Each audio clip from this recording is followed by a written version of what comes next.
आज बाकायदा Balochistan national party की सेंट्रल कमेटी के फैसले की तवज्जो से पीटीआई से मैं अपनी पार्टी के इत्तेहाद के खात्मे का बाकायदा ऐलान करूँ। अगर हिसाब करना चाहते हैं आए हमारे साथ हिसाब करें। खुदा की कसम कह के आप लोगों का एक एक सर का बाल जो है वो बलूचिस्तान का जो कर्जदार होगा, बलूचिस्तान आपका कर्जदार नहीं होगा। बिस्मिल्लाहिर्रहमानिर्रहीम, अस्सलाम वालेकुम। मैं हूं आयशा इत्तिशाम और आज की सबसे बड़ी खबर यह है कि तहरीक इंसाफ की हुकूमत जिन इत्तेहादियों के बाइस कायम है, अब वो इत्तेहादी हुकूमत का साथ छोड़े जा रहे हैं। इस इत्तेहाद में आज एक बड़ी दरार पड़ चुकी। हुकूमती इत्तेहादी जमात Balochistan national party Mengal group इस वक्त हुकूमत से अलहदगी का ऐलान कर चुके हैं। अगस्त 2018 में बलूचिस्तान नेशनल पार्टी मेंगल और तहरीक इंसाफ ने मरकज में हुकूमत से इत्तेहाद के लिए मुफाहमती याददाश्त पर दस्तखत किए थे, जिसके बायस हुकूमत में बीएनपी शामिल हुई थी। इस तहरीरी मुआहदे के तहत 6 नुकाती एजेंडे पर भी इत्तफाक किया गया था, जिसमें लापता अफराद की बाजियाबी शामिल थी। नेशनल एक्शन प्लान पर अमल दरामद उसका एक हिस्सा था। वफाकी हुकूमत में बलूचिस्तान के लिए 6% कोटे पर अमल दरामद इसकी एक शिक थी। अफगान महाजरीन की फौरी वापसी और सूबे भर में पानी का जो बहरान है उसके हल के लिए डैम का कयाम भी शामिल था। लेकिन बीएनपी मेंगल ग्रुप के मुताबिक इन 6 नकात में से हुकूमत किसी एक नुक्ते पर भी जो है वो अमल दरामद कराने में कामयाब नहीं हो सकी है, जिसके बाद अब बीएनपी मेंगल ने अपनी राहें वफाकी हुकूमत से जो है वो जुदा कर ली हैं। Balochistan national party Mengal group ने सिर्फ मरकज में तहरीक इंसाफ की हुकूमत से इत्तेहाद किया था, जबकि सूबाई सतह पर अगर देखा जाए तो वहां पर पार्टी का जमीयत उलमा इस्लाम फजल रहमान से इत्तेहाद जो है वो जारी रहा था और वो तहरीक इंसाफ की बलूचिस्तान में इत्तेहादी हुकूमत की मुखालफत पहले दिन से ही कर रहे हैं। बीएनपी और हुकूमत के दरमियान तहरीरी मुआहदा 1 साल के लिए हुआ था, जिसकी मुद्दत पिछले बरस अगस्त में मुकम्मल हो चुकी है। इस वक्त पिछले साल बजट के बाद अख्तर मेंगल के साथ वज़ीर आज़म की मुलाकात हुई, जिसमें मुआहदे पर अमल दरामद की यकीन दहानी करवाई गई थी। पिछले बरस भी अख्तर मेंगल साहब के तहफ़्फ़ुज़ात अपनी जगह पर मौजूद थे। क्या कहा था उन्होंने, देखिए जरा। क्या आप अपोजिशन में बैठेंगे या गवर्नमेंट के साथ ही रहेंगे? अगर हुकूमत गवर्नमेंट ने हमारे मुतालबात में तेजी से अमल दरामद शुरू किया तो हम हुकूमत का साथ। आपने हुकूमत को पिछले साल 1 साल दिया था। 1 साल दिया था। तो अब जुलाई का महीना शुरू हो चुका है। जहां तक मुझे याद पड़ता है आपका जो 6 पॉइंट्स पे एग्रीमेंट है अगस्त 2018 में हुआ था। जी बिल्कुल, अगस्त 1 महीना रह गया, तकरीबन 1 महीना रह गया। और इस 1 महीने में अगर प्रोग्रेस हमें नजर आ रही है, क्योंकि जो मिसिंग पर्सन 10 आए हैं, अगर इस 1 महीने में के अंदर हर 2 दिन बाद अगर 10-10 आना शुरू हो जाएं तो मेरे ख्याल में अगर हमारे चंद वोट इस हुकूमत बार बार हुकूमती मुज़ाकराती कमेटियों में तब्दीली के बाद अब 1 साल बीत चुका है। ना तो वज़ीर आज़म से दोबारा अख्तर मेंगल साहब की मुलाकात हो पाई है और ना ही मुआहदे की किसी एक शिक पर भी अमल हो पाया।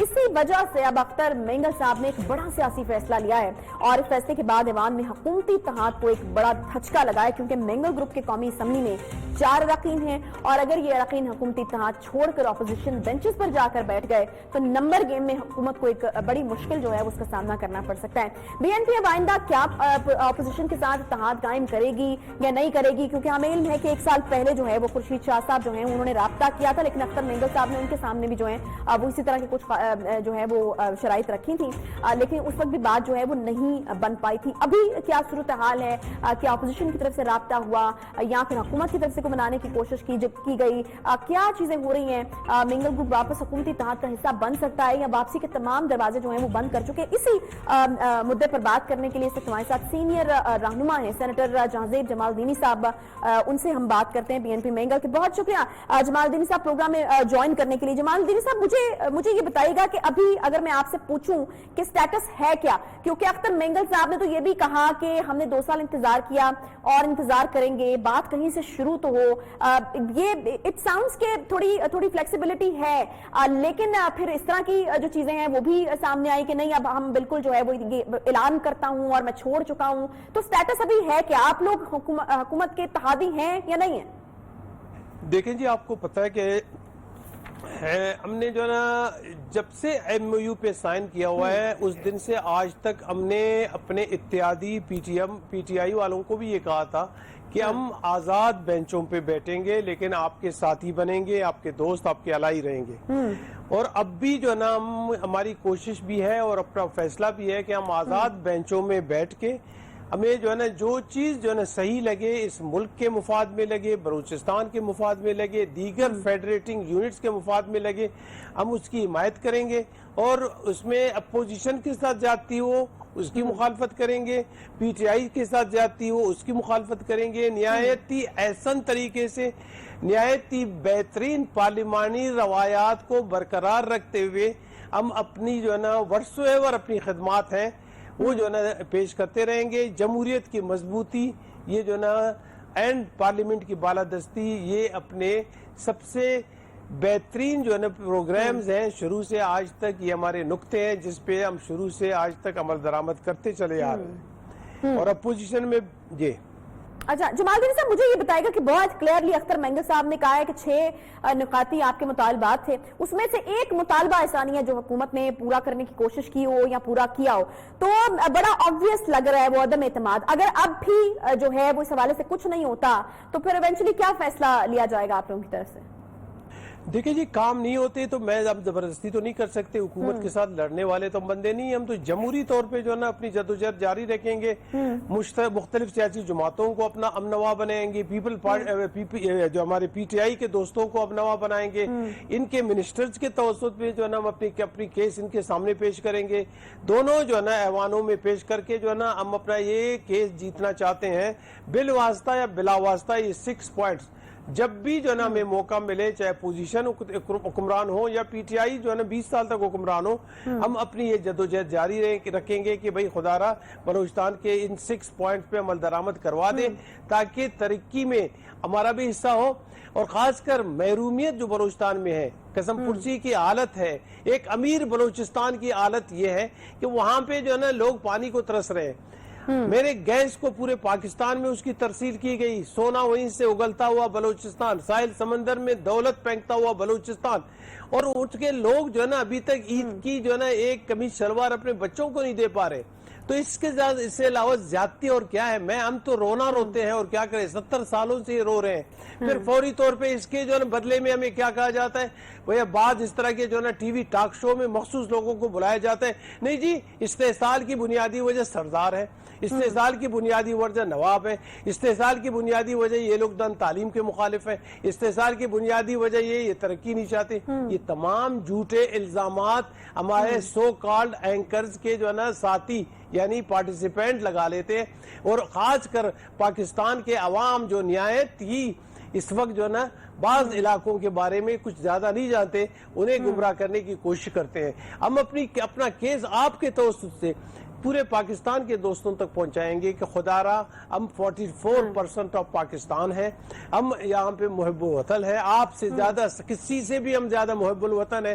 چاہے آپ کسی کا بھی نام لے ہم اس سے زیادہ محب الوطن ہے، ہم اپنی وطن خصوصاً بلوچستان اور پاکستان کی ترقی چاہتے ہیں۔ بلوچستان اگر ایک ترقی یافتہ جو ہے نا صوبہ ہوگا تو پاکستان مضبوط ہوگا، اگر وہاں پہ ترقی نہیں ہوگی تو اسی طرح جو ہے نا باہر کے ممالک بلوچستان کے لوگوں کو استعمال کر کے اپنا الو سیدھا کرنے کی کوشش کریں گے، اس چیز کا خیال رکھنا جانا چاہیے، اس وجہ سے پی ٹی آئی جمال الدین صاحب یہ مائنڈ سیٹ ہے جو کہ 1948 سے چلا آ رہا ہے، یہ کہنا ہے اختر مینگل صاحب کا، تو پھر اس تبدیلی سرکار نے تو آپ کے لیے کوئی تبدیلی نہ کی جس کے اوپر آپ بڑی تبدیلی کی امید لے کر ان کے ساتھ بیٹھے تھے، کافی ڈس اپوائنٹنگ قسم کے سٹیٹمنٹس لگ رہے ہیں۔ ہاں بالکل مایوسی کی بات نہیں، اس پہ سوچنا چاہیے۔ 1948 میں 5 جو ہے نا ملٹری آپریشن وہاں پہ ہو چکے ہیں، اب بھی ایک جاری ہے۔ ملٹری آپریشن سے ماردار سے مسائل حل نہیں ہوتے محترمہ، اس وقت جو ہے سب سے اہم چیز یہ ہے کہ آپ لوگوں کو گلے لگائیں۔ اگر ہماری کوشش اگر یہ ہوگی کہ ہم گولیوں سے جو ہے نا محبت بونے کی کوشش کریں گے، یہ ممکن نہیں ہوگا، دوستی سے دوستی پھیلتی ہے۔ آپ نے لوگوں میں وہاں لوگوں کے علاقے میں ڈیولپمنٹ کرنی ہے، وہاں پہ جو بھی کامیاب ہو، میں نہیں کہتا میری پارٹی کامیاب ہو، جو بھی الیکشن میں کامیاب ہو، عوامی مینڈیٹ اسے ملے، آپ اسے اقتدار دے دیں، کنٹرول حکمران نہ ہو۔ آپ جو ہے نا بازار سے چن کے 4 بندے لے کے آئیں گے، ان کی فیوچر کچھ نہیں ہوتی، ان کے پروگرامز کچھ نہیں ہوتے، وہ 10-15 ارب بنا کے آرام سے بیٹھ جاتے ہیں۔ تو ہم یہی کہتے ہیں کہ اہل بلوچستان اپنے جو ہے نا بنیادی حقوق کی بات کرتے ہیں، ضروریات کی بات کرتے ہیں، اور اپنی دولت پہ دسترس چاہتے ہیں۔ اپنی دولت سے ہٹ کے ہم کچھ نہیں چاہتے، اگر اپنی دولت سے ہٹ کے اگر ہم نے کچھ چاہا ہوتا تو ہم تو یہیں پہ چاہتے اور یہیں پہ اپنے جو ہے نا PSDP میں کچھ پیسے ڈلوا دیتے, کچھ ڈیولپمنٹل پروجیکٹ ڈال لیتے اور 6 پوائنٹ کی بات نہیں کرتے. آج ہم نے بجٹ ایلوکیشن کی بات نہیں کی, ہم نے فقط 6 پوائنٹ کی بات کی ہے کہ اس 6 پوائنٹ کے توسط سے ہمیں جو ہے نا آپ سہارا دیں, اہل بلوچستان کا سہارا بنے, اور خصوصاً جو ہے نا میرے جو ہے نا دور افتادہ علاقوں میں اس وقت بھی حالت انتظار دے کے اس سائنس اور ٹیکنالوجی کے جو ہے نا دور میں میرے پاس ہمارے پاس وائی فائی نہیں ہے, نیٹ نہیں ہے, اور پھر مجھے کہا جاتا ہے کہ بھئی آپ آ کے کورونا کے دور میں آپ جو ہے نا ویڈیو کانفرنس کے تھرو آپ پڑھیں. میں آپ کو جو ہے نا تھرو نیٹ پڑھوانے کی کوشش کرتا ہوں, جہاں پہ وائی فائی نہ ہو, جہاں پہ بنیادی سہولیات نہ ہو, جہاں پہ 2 سال میں بھی اگر آپ کا مسئلہ حل نہیں ہوا تو پھر کیا فیصلہ ہو چکا کہ اپوزیشن کے ساتھ جا کر بیٹھا جائے گا؟ 1 سال پہلے خورشید شاہ صاحب کی قیادت میں ایک وقت ملا تھا اختر مینگل صاحب سے, لیکن اختر مینگل صاحب نے ان سے بھی جو ہے وہ ان کے آگے بھی یہی شرائط جو ہے وہ رکھی تھیں, تو کوئی بات چیت ہو رہی ہے ادھر سے, کوئی رابطہ ہوا؟ دیکھیں جی, اپوزیشن کے رابطے ہم سے جو ہے نا ابھی تک تو نہیں ہوئے, ضرور ہوں گے. ہاں, ہمارے جمعیت علماء اسلام کے لوگ جو ہے نا شاید وہ کہہ رہے تھے کہ ہمیں آل پارٹی کانفرنس کریں گے بلوچستان کے سبجیکٹ پہ. ہم نے کہا جب آپ کریں گے ہمیں بتا دیں, ہم ضرور اس میں شرکت کریں گے. اور اگر اپوزیشن کی پارٹیاں جو ہے نا بلوچستان کے مسئلے پہ اور خصوصاً جو ہے نا جو ہمارے پوائنٹس کے قریب ہوں گے ان پوائنٹس پہ کوئی میٹنگ کرنا چاہیں گے یا اس پہ کوئی جو ہے نا جدوجہد جو ہے نا جمہوری جدوجہد کرنا چاہیں گے, یقیناً ہم ان سے بات کر لیں گے. لیکن سب سے اہم چیز پتہ ہے, سب سے اہم چیز کہ جن شرائط پہ ہم اپوزیشن کے ساتھ بات کرنا چاہ رہے تھے ان دنوں میں وہ اپوزیشن کو سوٹ نہیں کرتی تھی. وہ شاید مستقبل میں جو ہے نا آج کل مار کرنے کے بعد, تکلیف میں رہنے کے بعد شاید وہ پوائنٹس انہیں بھی پسند ہو اور وہ آگے آ جائیں. وہ کل کی بات ہے, آج تو میں کچھ نہیں کہہ سکتا اس کے بارے میں. صحیح. اچھا, ایسا ہے جمال دینی صاحب کہ اختر مینگل صاحب نے یہ جو اعلان کیا ہے حکومتی اتحاد چھوڑنے کا, وہ ایسے ٹائم کے اوپر کیا جس وقت حکومت کو اتحادیوں کی ضرورت ہے. انہوں نے بجٹ آبویسلی پاس کرانا ایک بڑا چیلنج بن کے ان کے سر پر کھڑا ہوا ہے, اور اس کے علاوہ بھی جو قانون سازی وغیرہ ہوتی ہے ضرورت تو یقیناً اتحادیوں کی ہے, اسی لیے تو وہ اتحاد بنایا گیا. کیا اس وقت کا انتخاب اس لیے کیا گیا کیونکہ آپ کو لگتا ہے کہ اس وقت جو ہے وہ شاید حکومت کچھ سننے کے موڈ میں ہوگی یا اس کو سننا پڑے گا آپ کی باتوں کو؟ میں دیکھیں نا, ہم کسی کی مجبوری کا فائدہ قطعاً نہیں اٹھانا چاہتے. پہلی بات یہ ہے ان کی حکومت مضبوط ہے, اس کے ووٹ زیادہ ہیں, ہمارے 4 ووٹس کی کمی کی وجہ سے ان پہ فرق بھی نہیں پڑے گا. اور دوسری بات یہ ہے کہ میں قطعاً, میری پارٹی قطعاً, ہم دو چیزوں پہ یقین نہیں رکھتے. کسی کو تکلیف دینے میں پہ یقین نہیں رکھتے, کسی کو پریشان کرنے پہ یقین نہیں رکھتے. کسی دوست جو ہمارے کل کے دوست تھے آج میں اس کے لیے پرابلم پیدا کرنا نہیں چاہتا ہوں, بلکہ فقط ایک چیز میری خواہش ہے کہ میں, اور میری خواہش یہ ہے کہ اس وقت بھی اگر ان میں عقل ہو بغیر میرے جو ہے اتحادی ہونے کے, وہ بلوچستان کے مسائل حل کروا دیں. بلوچستان کی سسٹم کو جو ہے نا وہ پاکستانی جو ہے نا بلوچستان کی ضروریات کو پاکستانی ضروریات سمجھ لیں. بلوچستان کی جو ہے نا ناچاری اور وہاں کی غربت اور وہاں پہ انفراسٹرکچر کی ڈیولپمنٹ میں جو ہے نا وہ اپنا رول ادا کرے, میرے اتحادی بنے بغیر, تاکہ اس کی تعریف میں نہیں کر سکوں, پورا پاکستان کر سکے, انٹرنیشنل کمیونٹی کر سکے. میں تو اس طرح بائسڈ آدمی نہیں ہوں, مجھے محبت ہے پی ٹی آئی کے دوستوں سے, محبت ہے پاکستانی سے محبت ہے, اور اپنی جو ہے نا فقط ایک چیز ہے کہ پارلیمنٹ کی بالادستی اینڈ پارلیمنٹ کی بالادستی, جمہوریت کا استحکام, یہ میرے جو ہے نا پروگرامز ہے جس پہ میں عمل پیرا ہوں اور عمل پیرا رہوں گا انشاءاللہ. اچھا جمال دینی صاحب, یہ این ایف سی وارڈ پر نظر ثانی کی بھی بجٹ سیشن میں بات ہوئی اور اختر مینگل صاحب نے اس کا بھی خاص طور کے اوپر جو ہے وہ ذکر کیا اور یہ پوچھا کہ یہ کس کی پالیسی ہے, تو اس کے اوپر بات ہوئی ہے. مجھے یہ بتائے گا کہ اگر اس کے اوپر کوئی پیش قدمی کی جاتی ہے تو پھر کیا سٹانس رہے گا آپ لوگوں کا؟ دیکھ, بجٹ, اس پر ہم نے بجٹ پہ بات ہی نہیں کی نا. ہم نے کہا کہ بھئی ہمارے 6 پوائنٹ میں پیش رفت بھی کا آپ بتائیں. اگر بجٹ پہ بات کرتے تو ہمیں کہتے کہ بھئی یہ لے لیں کچھ بجٹ, آپ یہ لو بجٹ ایلوکیشن ہم کر لیتے, آپ آرام سے جو ہے اسی طرح رہے. بجٹ جو ہے نا دیٹ ہے اس کی بات ہی سیپریٹ ہے. ہاں ضرورت ہے ڈیولپمنٹل جو ہے نا فنڈز کی, ڈیولپمنٹل بجٹ کی, اہل بلوچستان کو ضرورت ہے, بلوچستان ان ٹوٹو اس کی ضرورت ہے. لیکن اس وقت ہم نے کوئی اس طرح کی ڈیمانڈ نہیں رکھی کہ ہمیں آپ بجٹ دیں گے تو تب ہم آپ کا ساتھ دیں گے, ایسی کوئی بات ہی نہیں. لیکن ان میں جو ہے نا کمانڈ کی کمزور, ان کا کمانڈ کمزور ہے, ان کی ڈیسیجن پاور ان کے منسٹرز میں نہیں ہے, ان کی جو ہے نا کمپلائی کسی چیز کی جو ہے آرڈر کرنے کے بعد سیاسی جماعت जमातें कंप्लायंस देखते हैं कि भाई खुदारा मुझे आप ये बता दें कि ये इत्यादियों के साथ जो इत्याद बन चुका है क्या इनके मसाइल हल हो चुके हैं कि नहीं।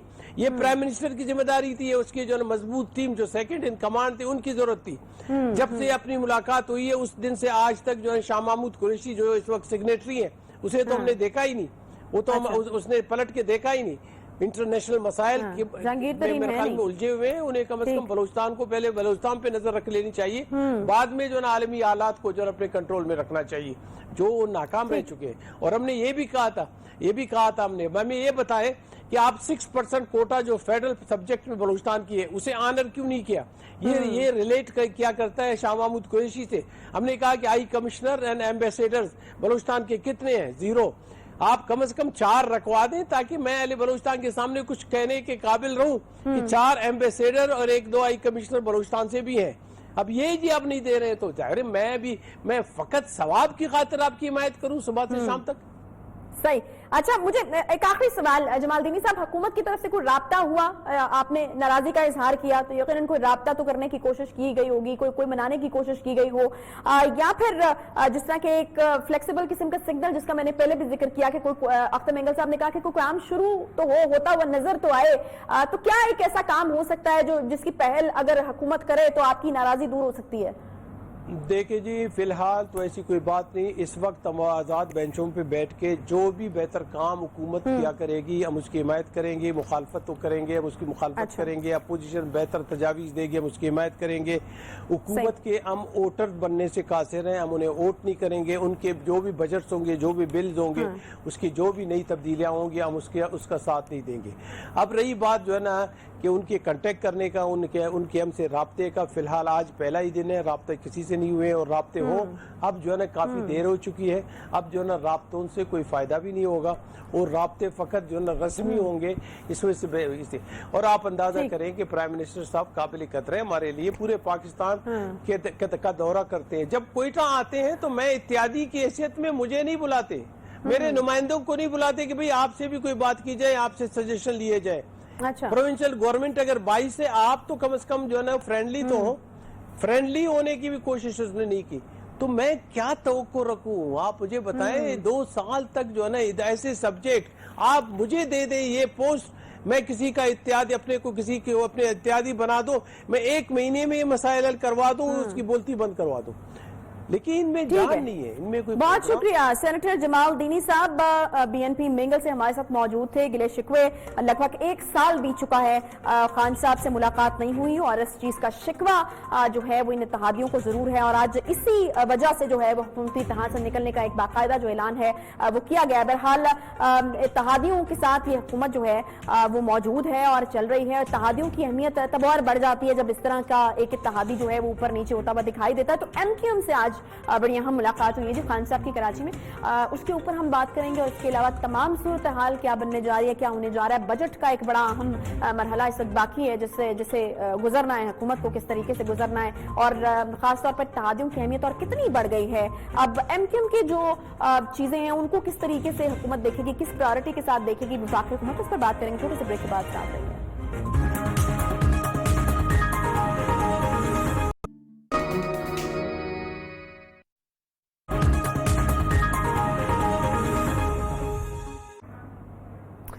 आज वज़ीर-ए-आज़म इमरान खान 2 रोजा दौरे पर सिंध में मौजूद हैं जी, जहां पर उन्होंने पीपल्स पार्टी के गढ़ लाड़काना का दौरा किया है। सिंध और वफाक के ताल्लुकात में काफी जो कशीदगी है वो किसी से ढकी जो भी नहीं है। आज सिंध में वफाक की इत्तेहादी जमातों ने भी वज़ीर-ए-आज़म से मुलाकात की है, जिसमें पीटीआई सिंध समेत तमाम हलीफ जमातों ने सिंध में करप्शन और सिंध हुकूमत की नाकिस इंतजामी कारकर्दगी पर वज़ीर-ए-आज़म के सामने दुहाई दी है। सिंध सरकार इस दौरे से ताहाल दूर दूर दिखाई दी हमें कि काफी उन्होंने एक डिस्टेंस जो है वो मेंटेन करके रखा।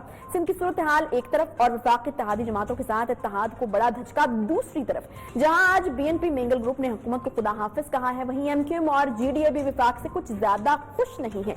एमक्यूएम के मरकजी रहनुमा खालिद महबूब सिद्दीकी के रिजाइन के बाद ये सूरत हाल काफी हद तक बिगड़ गई थी। के हवाले से ऐसे तमाम जो ताउन हमने जिसका के वादा किया था हुकूमत से वो हम देते रहेंगे, लेकिन मैं ये समझता हूँ कि मेरा अब वजारत में बैठना बहुत सारे सवालात को जन्म दे रहा है। अगर इन नुकात पर कुछ अमल दरामद हो रहा होता या हम देख रहे होते कि इसमें हवाले से सीरियसनेस ऐसी है कि कुछ मजबूरियों की वजह से देर हो रही है, तो शायद हम थोड़ा बहुत और इंतजार कर लेते। लेकिन इस हवाले से संजीदगी की कमी ने भी हमें मजबूर। बीएनपी मेंगल ग्रुप की तरह एमकेएम हुकूमत के साथ मशरूत इत्तेहाद में है और अब तक मुत्तहिदा का कोई भी मुतालबा हुकूमत पूरा करने में नाकाम रही है। तो क्या ये इत्तेहाद की कश्ती में पड़ने वाला शिगाफ अब इस इत्तेहाद में मजीद दरारें भी डालेगा, या फिर हुकूमत जो है वो मोहतात पोजीशन इख्तियार कर लेगी और पोजीशन मुस्तकम करने के लिए जो है वो इत्तेहादियों के साथ राब्ते बढ़ाएगी और उनके जो मुतालबात हैं उनके ऊपर कोई नजरसानी जो है वो हमें नजर आएगी। इसी तमाम सूरत-ए-हाल पर बात करने के लिए सीनियर तजज़ियाकार और सीनियर सहाफ़ी मज़हर अब्बास साहब हमारे साथ मौजूद हैं। इसके अलावा एमकेएम के रहनुमा रेहान हाशमी साहब ने भी हमें ज्वाइन किया है। मज़हर साहब, सबसे पहले मैं आपकी तरफ आऊंगी। मज़हर साहब, इस वक्त जो सूरत हाल बनती हुई दिखाई दे रही है, क्या लग रहा है आपको? टाइम काफी क्रूशल है, बजट जो है वो भी पास करवाना है हुकूमत ने और ऊपर से इत्तेहादियों के गिले शिकवे बीएनपी मेंगल तो अब तक फैसला सुना चुके। एमकेएम से जो आज मीटिंग है, क्या लगता है किस वजह से की गई और क्या उनको कुछ तसल्ली दी गई आज की मीटिंग में? बहुत बहुत शुक्रिया आयशा। देखिए, एमकेएम के हवाले से तो एमकेएम के रहनुमा यहाँ मौजूद हैं, वो खुद बताएंगे, लेकिन मेरी जो इत्तलात है वो ये कि एमकेएम मजबूरी के तहत इनके साथ है, कोई कमिटमेंट के तहत नहीं है इनके साथ। इससे पहले भी एमकेएम के तहफ़्फ़ुज़ात दूर नहीं हुए। आज की भी मुलाकात में जो एमकेएम के ज़राए से पता चला है कि एमकेएम बहुत ज़्यादा खुश नहीं हुई, लेकिन उनकी दूसरी मजबूरी ये है कि वो सिंध हुकूमत से इससे ज़्यादा नाला हैं और ये एक ऐसी जो एमकेएम के लिए मुश्किल है कि वो ना विफाक से बाहर आ सकते हैं ना सिंध हुकूमत के साथ जा सकते हैं। सही। और जाहिर है एमकेएम आज की एमकेएम माजी की एमकेएम के मुकाबले में उतनी मजबूत नहीं है जितनी माजी में हुआ करती, तो इसलिए वो मेरा ख्याल है ये इस इत्तेहाद को चलाएंगे, लेकिन खुश नहीं है, इसमें तो कोई शक नहीं है। देखिए, आज वजीर आज़म ने कराची में जो बातें की हैं वो बहुत खतरनाक हैं और वो बहुत नेगेटिव मैसेज देकर जा रहे हैं सिंध से। यानी वो कोरोना तो छोड़ें, उन्होंने कोरोना पे जो है सिंध हुकूमत से कोई बात नहीं की, हालांकि वो पूरे वफ्द के साथ आए थे। अगर वो सिंध हुकूमत के साथ बैठ के गुफ्तगू करते तो बहुत से मसाइल हल हो सकते थे, आगे बढ़ सकते थे, लेकिन वो उन्होंने नहीं किया। उन्होंने वज़ीर आला सिंध से बात नहीं की, उन्होंने सिंध काबीना से नहीं मिले, हेल्थ के हवाले से उन्होंने सिंध गवर्नमेंट का पॉइंट ऑफ व्यू नहीं लिया। इसको भी छोड़ दे, लेकिन वो ये जो दो बातें करके गए हैं कि एक तरीके से बिल्ली थैले से बाहर आ गई। कल तक ये कहा जा रहा था कि 18वीं तरमीम का कोई एजेंडे में हिस्सा ही नहीं है, कोई बात आगे इस तरह की कोई नहीं है, लेकिन आज वजीर आजम ने बहुत वाज़े तौर पे ये जुमला इस्तेमाल किया कि 18वीं तरमीम की कुछ शिकें तब्दील करना पड़ेंगी। यानी ये जो बात है ये इसको फौरी तौर पे करने की जरूरत नहीं थी, लेकिन कराची में बैठ के जब आप ये बात करेंगे तो आप एक बड़ा नेगेटिव मैसेज देके जा रहे हैं। फिर एनएफसी के हवाले से उन्होंने जिस तरह की बात की, तो मतलब ये कि चीफ मिनिस्टर ने जो एनएफसी के हवाले से उनको लेटर लिखा है उसको उन्होंने कतई नजरअंदाज कर दिया है। तो मेरा ख्याल है ये जो दौरा था ये कोरोना के हवाले से कम सियासी कोरोना के हवाले से ज्यादा नजर आता है। और अपने इत्तेहादियों से भी बात की, फिर जो उनकी गुफ्तगू रही है वो सियासी गुफ्तगू ज्यादा रही है। तो मुझे नहीं समझ में आ रहा कि प्राइम मिनिस्टर जो है ये एक ऐसे मौके पे जब कोरोना की सूरत हाल खतरनाक हो रही है, पॉलिटिकल टेंशन क्यों बढ़ाना चाह रहे हैं, सियासी कशीदगी क्यों बढ़ाना चाह रहे हैं। और बीएनपी मेंगल ने जो फैसला किया है आज, इसके बाद जमहूरी वतन पार्टी ने भी एक तरीके से जो है वो थ्रेट कर दी है। तो ये मेरा ख्याल है बड़े गलत सिग्नल जा रहे हैं फेडरल गवर्नमेंट के हवाले से, जब क्योंकि एनएफसी या 18वीं तरमीम के हवाले से फिर बलूचिस्तान से भी आवाजें आएंगी, फिर खैबर पख्तूनख्वा से भी आवाजें आएंगी। तो मेरा ख्याल है प्राइम मिनिस्टर को अपनी पूरी पॉलिसी को रिविजिट करना चाहिए। ठीक। सिंध हुकूमत से तो मुलाकात नहीं हुई, लेकिन रेहान हाशमी साहब, एमकेएम के लोग वहां पर मौजूद थे। मुझे ये बताइएगा कि आपके तहफ़्फ़ुज़ात को दूर करने की कोई कोशिश की गई है, कोई बातचीत हुई है इस हवाले से? क्योंकि तहरीरी मुआहदा तो आपके साथ भी हुआ था और आप लोगों के मुताबिक अमल दरामद उसके ऊपर नहीं है।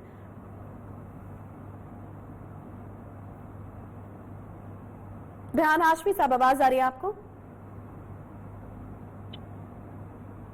बिस्मिल्लाहिर्रहमानिर्रहीम। देखिए, जो मैं समझ पाया हूँ आपके सवाल को, उसमें बुनियादी तौर पर जो हमारा एक्सपीरियंस था, जिसकी वजह से हमने फेडरल गवर्नमेंट के साथ या पीटीआई के दोस्तों के साथ इत्तेहाद कायम किया, वो दरअसल इसलिए था कि हमारे कुछ कोर कंसर्न्स थे। उन कोर कंसर्न्स में हमारे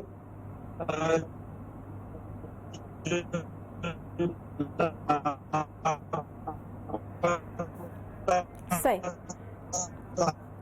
रेहान हाशमी साहब, आपके कनेक्शन में कोई प्रॉब्लम है, हम आपको सुन नहीं पा रहे हैं। एक बार फिर से मजहर अब्बास साहब की मैं तरफ से जाऊंगी। मजहर साहब, ये जो बीएनपी मिंगल ने आज एक फैसला लिया और इत्तेहाद से निकलने का कहा है, आपको क्या लगता है कि ये फैसला वापस भी जा सकता है, या फिर इस वक्त जो बेइतनाई लग रही है वफाकी हुकूमत की, और वो लोग ये कह रहे हैं कि अगर बलूचिस्तान आए भी तो मुलाकात नहीं होती, और तकरीबन लगभग 1 साल हो गया कि मिंगल ग्रुप से कोई मुलाकात जो है वो वफाक की तरफ से की गई हो, तो ये कितनी जो है वो खदशे की बात है, और वफाकी हुकूमत को कितना मोहतात इसके हवाले से होने की जरूरत है, क्योंकि ये फैसला तो अब लिया जा चुका। आपको लगता है कि ये फैसला वापस लेंगे वो? देखिए, फैसले तो वापस हो सकते हैं, सियासत में ऊंच नीच होती है, लेकिन प्राइम मिनिस्टर या पीटीआई गवर्नमेंट का जो रवैया है अपने इत्तेहादियों के साथ, वो बड़ा अजीब व गरीब है। अगर आप देखें कि इमरान खान की खुद चौधरी बिरादरान से आखिरी मुलाकात कब हुई है, वो अपनी मजबूरियों के तहत, कुछ मसलहतों के तहत वो पंजाब गवर्नमेंट और पीटीआई की गवर्नमेंट को सपोर्ट कर रहे हैं, लेकिन वो भी खुश नहीं है गवर्नमेंट से। फिर आप देखें, आज 17 जून है, अगर आपको याद हो तो मॉडल टाउन का वाकया आज ही के दिन हुआ था, और मॉडल टाउन में जो लोग मारे गए थे उनके हवाले से पीटीआई की गवर्नमेंट ने क्या प्रोमिसेस किए थे डॉक्टर ताहिरुल कादरी साहब से या पाकिस्तान अवामी तहरीक से, वो किधर गए? आज उसको याद भी नहीं किया जाता पीटीआई की गवर्नमेंट की तरफ से, और उनको वो इंसाफ नहीं मिल रहा। तो मेरा ख्याल है अपने इत्तेहादियों के साथ प्राइम मिनिस्टर का जो पूरा और फेडरल गवर्नमेंट का, ये पीटीआई की गवर्नमेंट का रवैया है, वो साथ दे रहे हैं जो लोग, वो अपनी अपनी मजबूरियां हैं। 4 एग्रीमेंट हैं, एक एमक्यूएम के साथ हुआ, मुझे नहीं याद पड़ता कि एमक्यूएम के साथ किसी भी एग्रीमेंट पे अभी तक अमल दरामद हुआ हो किसी शर्त पे। बिल्कुल इसी तरीके से इवन जो इस वक्त सिंध में एक बड़ा मसला चल रहा है एमक्यूएम का, एमक्यूएम भी और इंटीरियर सिंध में भी, वो डोमिसाइल का इशू, और उस इशू पे भी इस मुआहदे के अंदर जो एमक्यूएम के साथ था वो ये था कि सुप्रीम कोर्ट के में जाएंगे, उसमें कोई पेशरफ नहीं हो रही। फिर आप देखें कि जो पीएमएलक्यू के साथ मुआहदा था उस पर कोई पेशरफ नहीं नजर आती।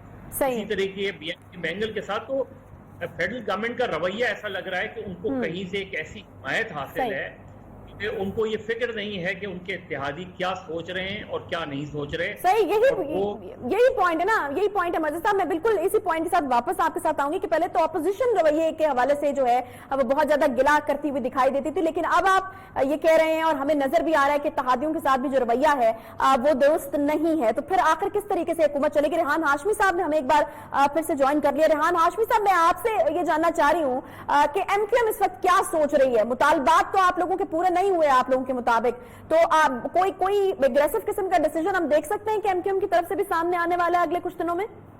बिस्मिल्लाहिर्रहमानिर्रहीम। देखिए, मैं ये अर्ज कर रहा था कि एमक्यूएम के मुतालबात थे कि जिसकी बुनियाद पर पीटीआई के साथ हमने इत्तेहाद किया था, और वो मुतालबात में सरे फहरिस्त चीजें कराची पैकेज का मामला था, कराची को इंफ्रास्ट्रक्चर की रिहेबिलिटेशन का मामला था, रीसेंसेस और रिकाउंटिंग कराने का इशू था जिस पर हमारी शदीद रिजर्वेशन है।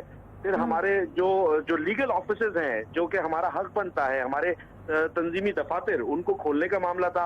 हमारे वो कारकुनान जो कि किसी क्रिमिनल एक्टिविटी में मुलव्वस नहीं है और अभी उनका कुछ वो बाजियाब नहीं हो सके, उनको आइडेंटिफाई करना था।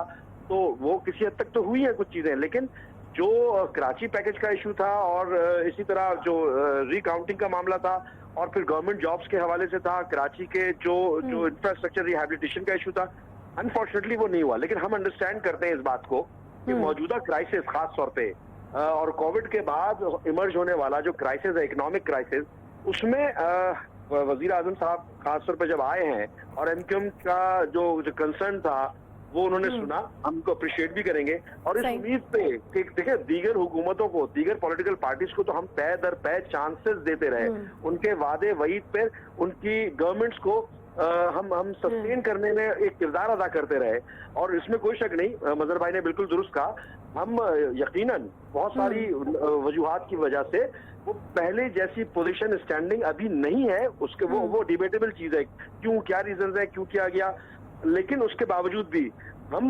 इत्तेहादी हैं और हम अभी मौजूदा सूरत हाल में पाकिस्तान को किसी भी सूरत में रिफ्ट में डालने से गुरेज करेंगे, और लोगों को भी सजेस्ट करेंगे कि अभी इकोनॉमिक क्राइसिस का मामला हो, सिक्योरिटी कंसर्न हो, आपके बैरूनी और अंदरूनी जो सिक्योरिटी इश्यूज हैं उसको तकवियत अगर नहीं देना चाहते आप, तो आपको मुल्क के अंदरूनी खाना जो चीजें हैं उसको बेहतर करना होगा, क्योंकि जो दुश्मन है वो तो हमारे इसी इंतजार में तो है कि अनारकी और क्या से मर्ज होकर आए।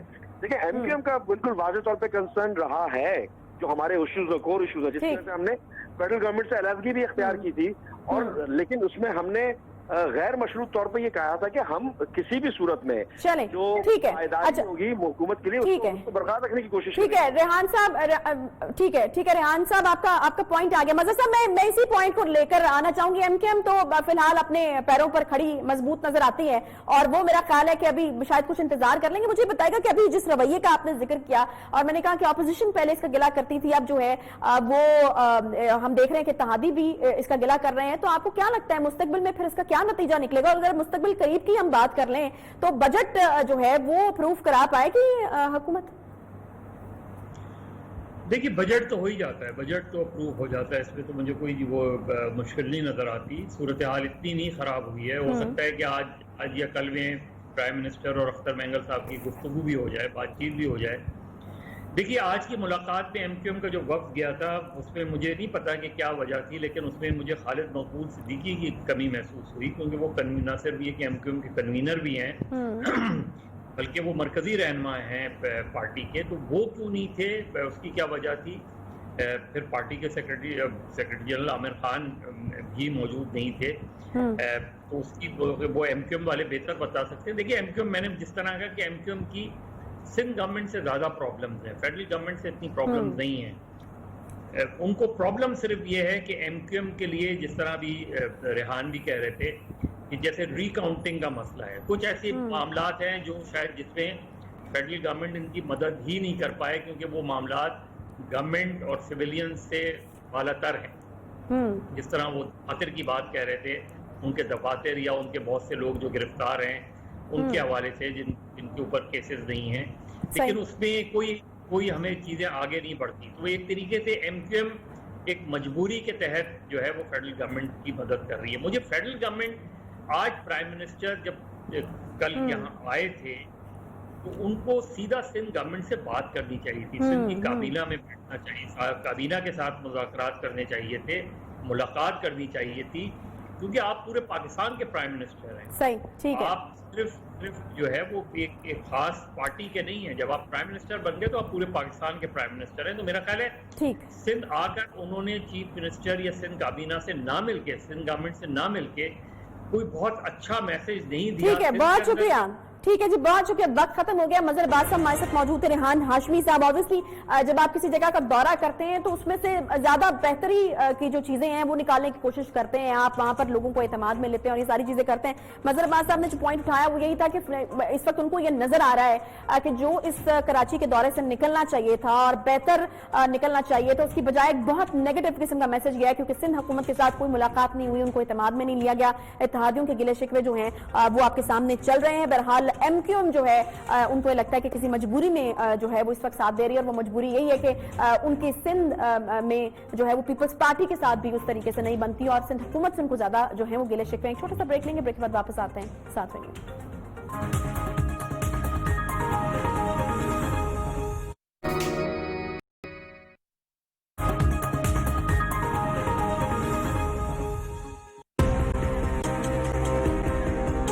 अस्सी 80,000 बंदा वापस आया है पाकिस्तान में। ये भी एक कोरोना के हालात के अंदर एक बहुत बड़ी कामयाबी है, मैं समझता हूँ NCOC की, NCC की और ख़ास तौर पे वज़ीर आज़म साहब की। ये एक बहुत बड़ी कामयाबी है कि 10 लाख बंदा 18 महीने में पाकिस्तान के बाहर जाते हुए उनको नौकरी मिली है। तो 80,000 का फिगर हमें इस तरीके से हिट नहीं करता, लेकिन ये कोरोना है इवॉल्विंग सिचुएशन है और ये चेंज होती रहेगी और हर मुल्क, कई मुल्क पाकिस्तान से भी ज़्यादा इकोनॉमिकली हिट हुए हैं। पीएम की मेहरबानी से, उनकी गुडविल की वजह से हमारे UAE, Saudi Arabia, Qatar, Malaysia, इन सारे मुल्कों के साथ बड़े अच्छे ताल्लुकात हैं। इसलिए हमने इस 18 महीने में इतनी ज़्यादा हमने एक रिकॉर्ड ब्रेकिंग बेसिकली नंबर आपको दिया है कि जो बाहर मुल्कों में एक्सपोर्ट हुआ है पाकिस्तानी।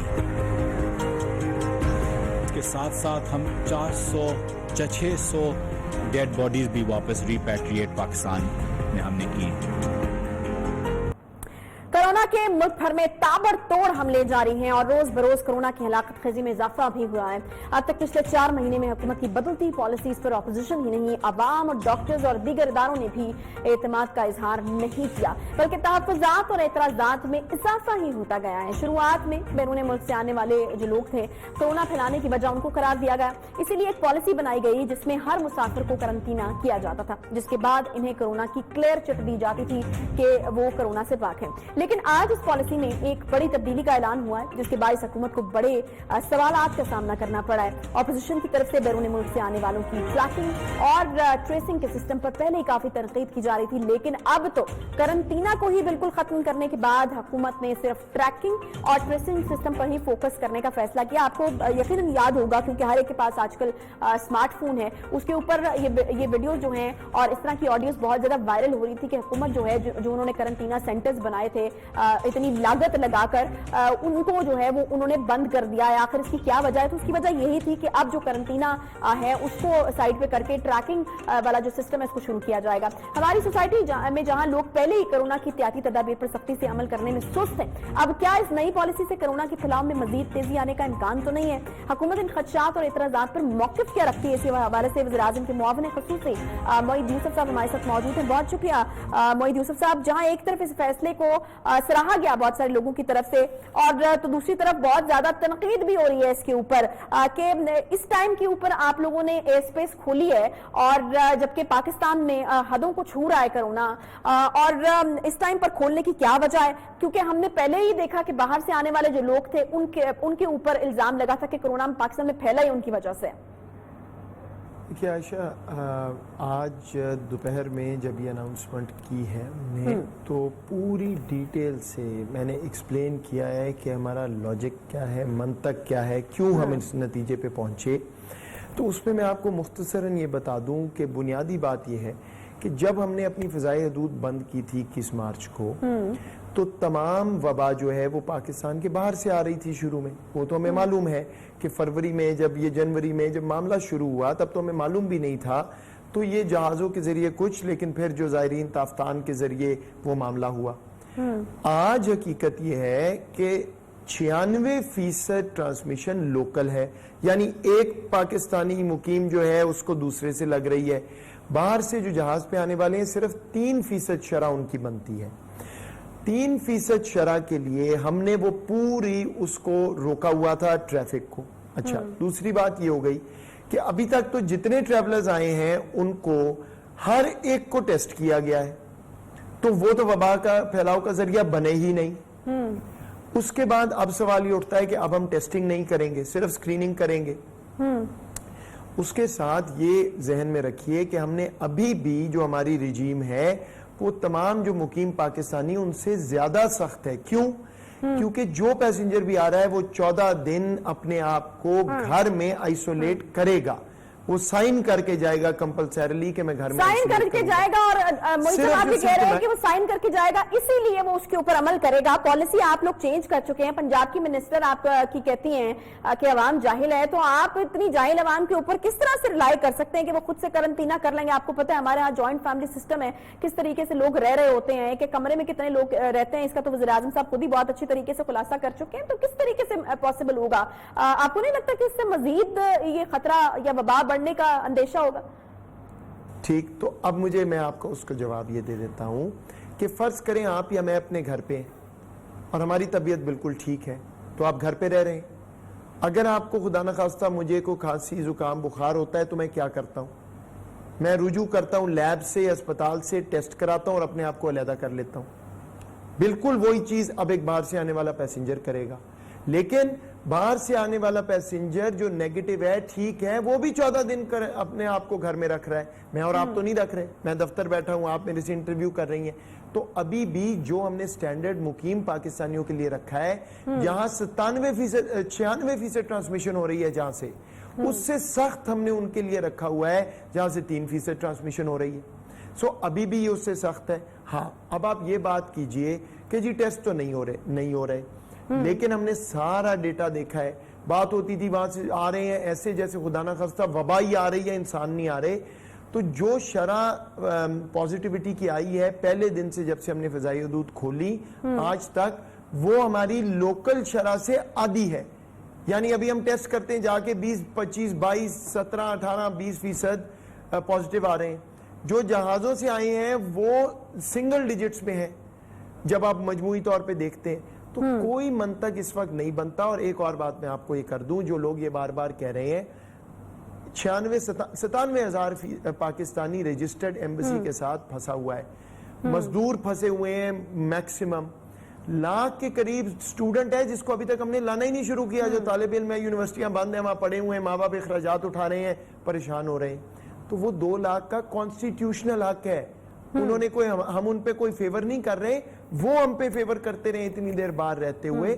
اور ابھی بھی میں آپ کو واضح کر دوں کہ پاکستان کا جو ٹوٹل ان باؤنڈ ٹریفک ہوتی ہے ایئر کی, صرف 25% اس کا ہم نے کھولا ہے. ہم نے 100% نہیں کھولا, اور اس کو بھی ہم روز مانیٹر کریں گے. اچھا موئید صاحب بیچ میں یہ بھی بات ہوئی کہ دوبارہ ایئر سپیس جو ہے وہ بند ہو سکتی ہے. یہ وارننگ دی گئی لوگوں کو تاکہ لوگ زیادہ سے زیادہ احتیاط کریں, یا پھر آپ کو کوئی خدشہ ہے کہ شاید آنے والے دنوں میں صورتحال اتنی خراب ہو جائے کہ دوبارہ سے آپ کو ایئر سپیس بند کرنا پڑے؟ میں نے یہ بات دیکھیں, میں نے کہا ہے کہ ہم ریویو کرتے رہیں گے, اور نمبر کم یا زیادہ کرنے کا ہم اختیار اس لیے رکھتے ہیں کہ اگر ہمیں یہ نظر آتا ہے کہ ہمارا ٹریک اینڈ ٹریس سسٹم بالفرض یا جس طرح ہم مانیٹر کر رہے ہیں وہ 40-45 ہزار لوگ پر ہفتے کو مینیج نہیں کر پا رہا, تو پھر یہ ہمیں کم کرنا پڑے گا. اگر ہم کر پا رہے ہیں شاید تھوڑا زیادہ کر لیں. اگر یہ پتہ چلے کہ ہمارے پیسنجرز آئے 40-45 ہزار, اور ان میں سے خدا نہ خواستہ میں آپ کو مثال دے رہا ہوں کہ 5-10 ہزار نے رجوع کیا لیب سے اور اسپتالوں سے اگلے ہفتے میں کہ ہم بیمار ہیں یا ہمیں کھانسی زکام بخار ہو گیا ہے, تو پھر ظاہری بات ہے ہم اس کی نظر ثانی کریں گے. اگر ہمیں پتہ چلا 0% ہے ایسے, تو پھر ہم بڑھا بھی سکتے ہیں. تو دیکھیے پریڈکٹیبل انوائرمنٹ پوری طرح تو نہیں ہو سکتی, کووڈ کو ختم تو نہیں ہو گیا, ابھی تو ہمارے نمبر اوپر جا رہے ہیں, تو اس لیے یہ تو ہمیں احتیاط کرنی ہے. لیکن پریڈکٹیبلٹی کہاں لے آئے ہیں ہم؟ شیڈیول فلائٹس ہوں گی, کوئی 200-250 فلائٹس پاکستان میں ہر ہفتے, ان کا جس طرح ایئر لائن اپنا دیتی ہے شیڈیول دے گی, جس طرح مسافر نارمل ٹائم میں ٹکٹیں خریدتے ہیں خریدیں گے, نہ ہم اس میں انٹرفیئر کریں گے, مارکیٹ آپریٹ کرے گی, تو انشاءاللہ پروسیس. ٹھیک ہے, بہت شکریہ. ڈاکٹر موئید یوسف صاحب ہمارے ساتھ موجود تھے, وزیر اعظم مشیر برائے قومی سلامتی, اور یہ جو نئی پالیسی, ایک نیا چینج آیا ہے اس پالیسی میں, اس کے حوالے سے ہمیں آگاہ کرے تھے. اس کے ساتھ ہی پروگرام کا وقت یہاں پر ختم ہوتا ہے. آپ سے انشاءاللہ کل ملاقات ہوگی. خیال رکھیے اپنا. اللہ حافظ.